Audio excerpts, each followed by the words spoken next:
Let's reframe the migrant crisis as border imperialism. The US-Mexico border wall concretizes the Christian covenant of manifest destiny. It's white supremacist architecture conceived through the ethnic cleansing of indigenous American lands since the Doctrine of Discovery, and the policing of black movement since the transatlantic slave trade. The first agents to patrol the border were in fact slave catchers, preventing escape into Mexico.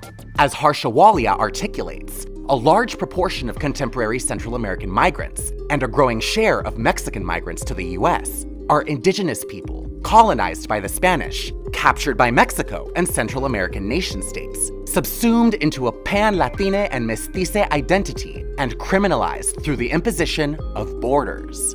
Thousands of years of cross-continental travel hindered by a line drawn in the mid-19th century.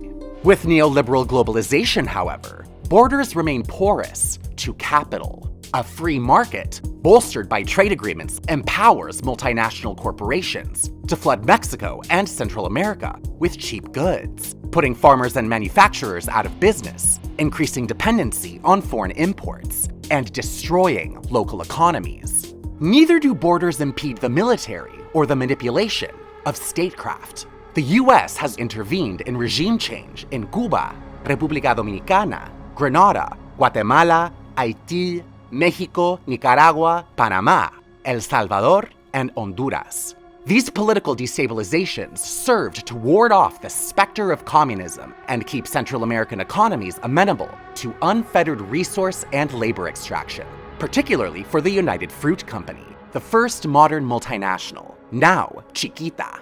Migrants do not cause the border crisis. American border imperialism itself creates the precarious political, economic, and climate conditions that force people to become migrants. A liminal labor underclass unprotected by the civil liberties of citizenship.